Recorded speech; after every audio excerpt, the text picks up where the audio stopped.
Fala galera, ciclista cético novamente, analisando a resposta do Dom Evita, parte 1. Deixa eu explicar toda a história para quem não sabe. Depois da discussão com o Nando Moura no final do ano passado, um fã dele, o eufemisticamente zoeiro, me desafiou para um debate. Como um dos argumentos que o Nando apresenta é o argumento do ajuste fino, eu preparei um texto rápido com a minha refutação para caso o eufemisticamente zoeiro também resolvesse apresentá-lo. Acabou que o debate foi por um outro caminho. Quem quiser, vou deixar o link aqui na descrição. Mas como achei que o texto tinha ficado interessante, resolvi trabalhá-lo um pouco mais e fazer um vídeo apresentando a minha refutação. Procurei um vídeo que apresentasse o argumento do ajuste fino e escolhi um do Instituto do William Lane Craig. Para quem não conhece, ele é um famoso apologeta americano. Eu usei esse vídeo como base para a minha refutação do argumento do ajuste fino. Assim como fiz no outro vídeo, vou deixar aqui na descrição um link para o vídeo original. Ele está em inglês, mas se clicar na legenda vai aparecer a legenda em português. Vou fazer um resumo do que diz o vídeo e da minha refutação. O argumento do ajuste fino afirma que as constantes do universo são finamente ajustadas para a existência de vida humana. Além disso, eles afirmam que tal ajuste só pode ser explicado por um designer que projetou o universo com a intenção de que existissem seres humanos. Eles apresentam a opção de ser por necessidade física ou por chance e as descartam, sobrando somente a opção de ser por design. No meu vídeo eu começo citando dois problemas que eu vejo neste argumento. Porém eu concedo estes dois pontos na intenção de analisar o argumento em si. Ou seja, esses dois pontos não fazem parte da minha refutação. Eu só cito eles para as pessoas saberem que eles existem. A minha refutação se baseia no fato de que tanto a possibilidade de ser por necessidade física quanto a de ser por chance são descartadas sem motivos válidos. E além disso, a possibilidade de ser por design não se encaixa no Deus abraâmico. Este é o cerne da minha refutação do argumento do ajuste fino. Porém, como o vídeo que escolhi como representante do argumento do ajuste fino tem uma passagem em que ele afirma que o multiverso era uma teoria criada com o propósito de refutar o ajuste fino, achei necessário desafiar tal ideia e mostrar por que ela não se sustenta. E fechei meu vídeo falando sobre isso. Ou seja, para derrubar minha argumentação, alguém teria que ser capaz de defender tanto o descarte da opção de ser por necessidade física quanto a de ser por chance. Além de mostrar que a opção de ser por design realmente se encaixa no Deus abraâmico. Sem isso, se algum desses dois descartes não puderem ser defendidos, ou se a opção de ser por design não se encaixar no Deus que a pessoa está defendendo, o uso do ajuste fino como argumento para a existência de tal Deus continuará refutado. Eis então que Dom Evita soltou um vídeo onde ele responde à minha refutação. O que se esperaria de alguém intelectualmente honesto seria a apresentação de uma defesa dos descartes tanto da opção de ser por necessidade física quanto de ser por chance, além de uma defesa de que a opção de ser por design se encaixa no Deus que ele propõe, apesar dos pontos que eu levantei. Mas isso seria o que esperaríamos de alguém intelectualmente honesto, não do Dom Evita. O que ele fez foi me acusar de estar distorcendo o argumento e a posição teísta, quando na verdade isso era exatamente o que ele estava fazendo. Acho que é o pior caso de projeção, aquele onde você acusa o outro de estar fazendo o que você está fazendo, que eu já vi.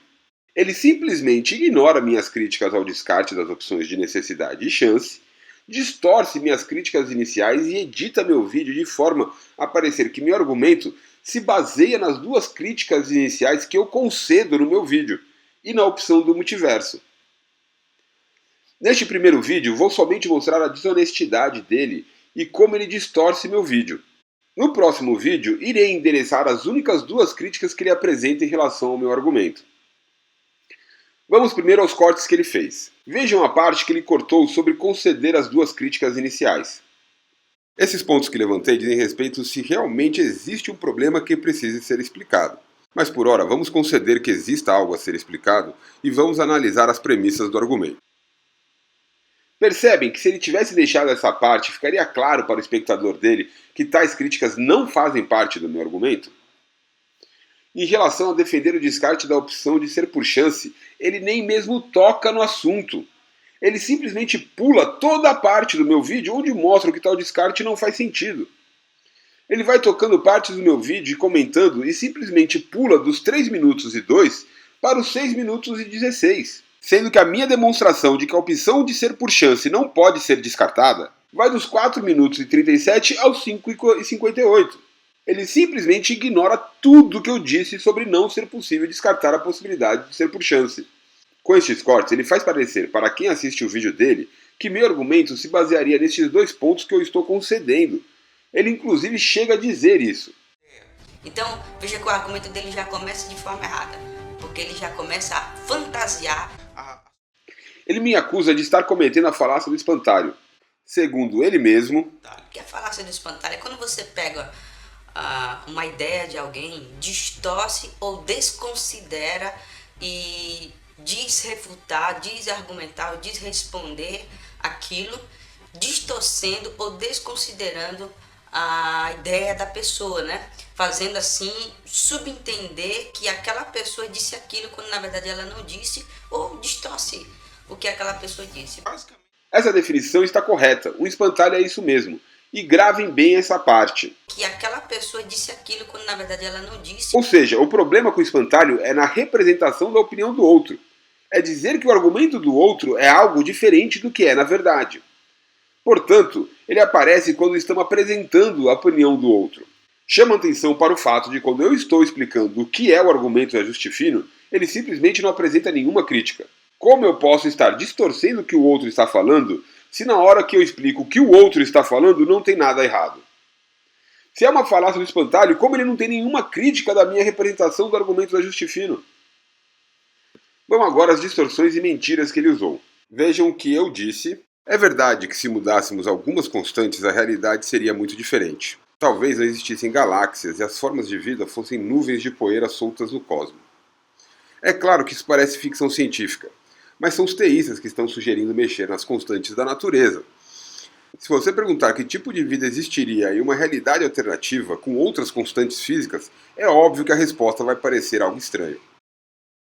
Eu deixei claro que este exemplo era um exercício de imaginação. Eu deixei claro que é óbvio que parece ficção científica. Sempre que alguém perguntar que tipo de vida poderia existir se as constantes da natureza fossem outras, a resposta será algo totalmente estranho. Agora vamos ver o que ele disse sobre isso. Veja bem que aqui nesse momento ele não trabalha com os fatos. Ele vai dizer que talvez a vida poderia existir. Isso aí acaba se tornando fantasia, como uma religião. Eu adoro esses atos falhos dele. Ele dizer que algo é uma fantasia como se fosse uma religião é um ato falho que talvez seja uma indicação de que ele sabe que as religiões não passam de fantasia. Mas vamos continuar. Ele fala que os teístas que nos obrigam a... Isso sim é um espantalho. Eu pergunto a você, eu disse que os teístas nos obrigam a algo? Lembrem-se, segundo ele mesmo, espantalho é quando você faz parecer que aquela pessoa disse aquilo quando na verdade ela não disse. Alguém tem alguma dificuldade de perceber que ele está dizendo que eu disse algo que eu não disse? Continuando. Não somos, nós estamos trabalhando com os fatos. Veja aí a falácia do espantalho. Ninguém está pedindo para supor. Ninguém está dizendo para supor. Nós estamos trabalhando com os fatos. Então ele já está se utilizando da falácia do espantalho. Como assim ninguém está pedindo para supor? Vejamos o vídeo original que eu estava refutando. Aos 34 segundos, o narrador que está apresentando o argumento diz: se qualquer um desses números for alterado, a 1 minuto ele diz: se a constante da gravidade variasse, como assim ninguém está pedindo para supor? Caro Douglas, quando alguém usa a conjunção se, é porque ela está supondo. É para isto que serve esta conjunção. Portanto, larga a mão de ser mentiroso e dizer que ninguém está pedindo para supor nada, pois é exatamente isso que os proponentes do ajuste fino estão fazendo. Mas agora é que vem uma das piores distorções que eu já vi. É simplesmente ou uma incapacidade de compreender o que o outro está falando, pior até do que do vulgo Serafa, ou é pura desonestidade intelectual. Vejam o que eu digo. Dizer que é necessário um Deus para explicar as constantes serem como são é dizer que Deus precisa obedecer às leis da física para poder criar vida. Que Deus é esse que é obrigado a jogar dentro das regras do materialismo? Acredito que qualquer um consiga perceber que estou dizendo que não faz sentido dizer que Deus tem que seguir as leis da física. Essa é a porra do meu ponto, falar isso é uma estupidez. O que estou apontando é que quando o teísta afirma que Deus precisava que as constantes fossem como são para que existisse vida humana, ele, o teísta, está afirmando que Deus precisa agir de acordo com as leis da física. E isso é um absurdo. Se dizer que Deus tem que seguir as leis da física é um absurdo, Então, dizer algo que significa isso também é um absurdo. Mas vamos ver como ele interpreta isso. Veja aí mais uma vez a falácia do espantalho. Deus precisa obedecer às leis da física. Ele está eliminando o primeiro ponto da ideia de Deus existir. Parece até que ele estava avisando que iria fazer mais uma falácia do espantalho. Porque é mais do que claro que não sou eu que estou dizendo que Deus tem que se sujeitar às leis da física. Mas sim o teísta, ao afirmar que Deus precisava que as constantes fossem como são para que pudesse existir vida humana. Então dizer que Deus está dependendo das leis físicas é uma estupidez, porque você está eliminando o primeiro ponto de que as leis físicas foram criadas por Deus. Lembra? Essa é a porra do meu ponto. Se é estupidez dizer isso, então também é estupidez dizer algo que significa isso. Como, por exemplo, dizer que Deus precisava que as constantes fossem como são para ter vida inteligente. Para finalizar, vejam quão patético é o que ele fez com o que eu tenho a dizer sobre o multiverso. Deixei por último o multiverso, que é uma explicação totalmente natural e válida para o aparente ajuste fino. Diferentemente do que muitos religiosos acreditam, o multiverso não é uma teoria criada para responder ao ajuste fino. Cientistas não ficam inventando teorias para refutar argumentos apologéticos. Para os cristãos que acham que os cientistas fazem isso, eu deixo a pergunta. Como você concilia essa ideia com o fato de existirem inúmeros cientistas cristãos, como vocês mesmos adoram apontar? Os cientistas cristãos também fazem parte dessa conspiração para negar argumentos apologéticos? Como isso funciona na cabeça de vocês? O multiverso nem mesmo é uma teoria. Ele é uma previsão de outras teorias. Teorias essas que possuem diversas verificações. Essas teorias apontavam ou para o multiverso ou para a supersimetria. Com a descoberta do bóson de Higgs e o aferimento de sua energia, o valor que se descobriu ser a energia dele aponta mais para o multiverso do que para a supersimetria. Por isso, a ideia de que existe um multiverso ganhou força nos últimos tempos, e não porque algum teólogo formulou um argumento do ajuste fino. O multiverso não faz parte da minha refutação do ajuste fino. Eu não preciso dele para mostrar que tal argumento não se sustenta. Porém, eu não poderia deixar a afirmação de que cientistas criam teorias somente para refutar argumentos apologéticos passar em branco. Este foi o único motivo para eu citar o multiverso neste vídeo. Mas vamos ver o que ele tem a dizer sobre isso. O multiverso? O multiverso nem é uma teoria.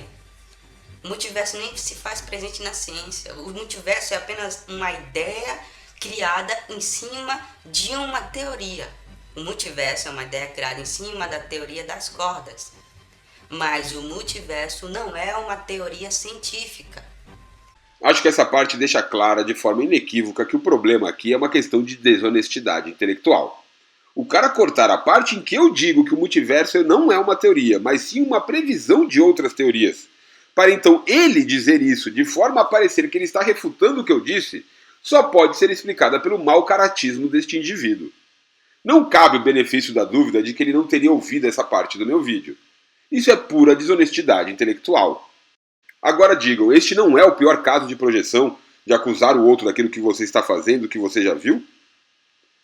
Ele ganhou do Serafa como o rei do espantalho. Ele ganhou por direito usar essa máscara. Eu sei que o universo é bem ajustado, porque tudo colabora para eu estar aqui. Todas as leis do universo estão aí, me dando condições para eu viver aqui.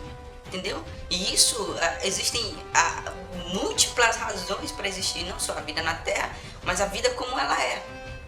E as condições racionais para que eu possa entender e perceber o que é a lei, o que é o universo, o que é tudo isso. Isso é o ajuste fino. Não, o argumento do ajuste fino não é isso.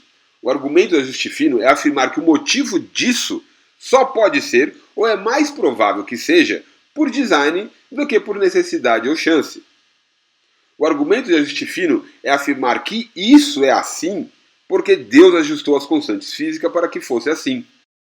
O cara pega os dois pontos iniciais que eu concedi para efeitos de análise do argumento e que, portanto, não fazem parte da minha refutação, finge que fazem parte do meu argumento, distorcendo totalmente o que eu disse sobre Deus precisar seguir as leis da física, pula boa parte do corpo principal da minha refutação sem oferecer absolutamente nenhuma defesa de por que devemos descartar as possibilidades de ser por necessidade física ou por chance, E fecha cortando minha fala e repetindo o que eu disse como se fosse refutação do que eu estava falando. Dom Evita, Que papelão você fez, hein? Você é um exemplo de desonestidade intelectual. Eu já sabia disso, desde quando você se negou a defender a existência de um Deus cristão em um debate. Quando você afirmou que não aceitaria defender a existência do Deus que você prega que exista, que só aceitaria defender a posição deísta, que não aceitava defender a posição teísta, eu já percebi que você não prestava. Agora, com este vídeo mentiroso e desonesto, todos podem perceber isso também.